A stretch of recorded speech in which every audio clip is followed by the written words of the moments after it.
আজকেই বানাচ্ছি কুলের আচার। খুব কমই লোকেরা থাকবে যাদের আচার খেতে একদমই ভালো লাগে না, তবে আচার কিন্তু আমার খুবই ভালো লাগে।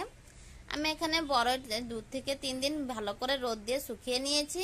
এবার আধ ঘন্টার জন্য গরম জলে ভিজিয়ে রেখেছি। বড়টা যতক্ষণে ভেজতে থাকুক তার মধ্যে আমি একটা ভাজা মশলা বানিয়ে নেব।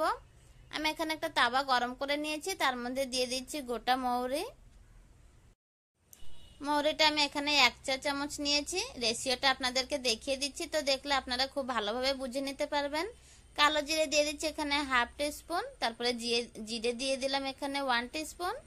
মেথি খুব সামান্য পরিমাণে দিয়েছি, মেথিটা পুড়ে গেলে তিতো লাগবে, তো সেই জন্য মেথিটা অল্প দিয়েছি। আর একটু আজওয়াইন দিয়েছি, আজওয়াইন বা রাঁধুনি দিয়ে দিচ্ছি। আর দিয়ে দিচ্ছি এখানে 4-5টা শুকনো লঙ্কা। খুব ভালো করে লো ফ্লেমে ভেজে নেব।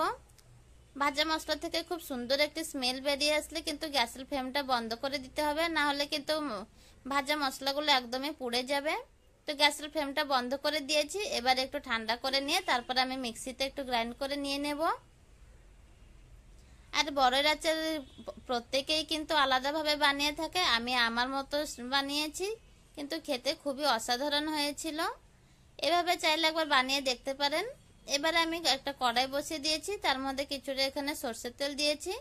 এবার 5 ফোড়ন ও 2টো শুকনো লঙ্কা দিয়ে খুব ভালো করে ভেজে নিচ্ছি। 5 ফোড়নটা ভাজা হয়ে গিয়েছে। এবার দিয়ে দিচ্ছি এখানে বড়ই। আর আমি এখানে কিন্তু 500 গ্রাম বড়ই দিয়ে আচারটা বানাচ্ছি, তো সেই হিসাবে ভাজা মশলাটা বানিয়ে নেবেন। এবার দিয়ে দিচ্ছি লবণ ও হলুদ, দিয়ে ভালো করে একটু মিশিয়ে নিচ্ছি।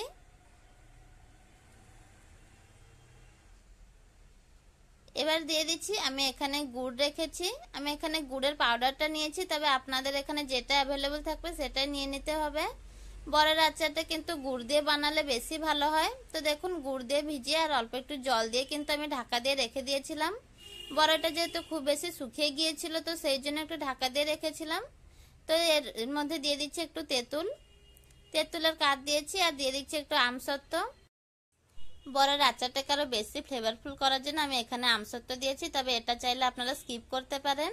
আর আমি প্রত্যেকে যে বড়ের আচারটা বানাই একটু বেশি ঘেটে যায়, কিন্তু দেখতে ভালো লাগে না, সেই জন্য আমি আজকে শুকনো আচারটা বানাচ্ছি।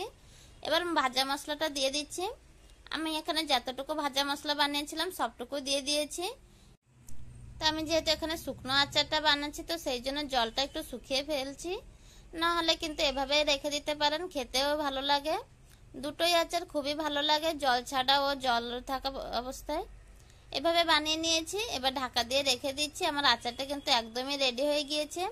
ঠান্ডা হওয়ার পরে একটা প্লেটে নিয়ে নিয়েছি। তো দেখুন আচারটা কিন্তু কতটা ইয়ামি হয়েছে।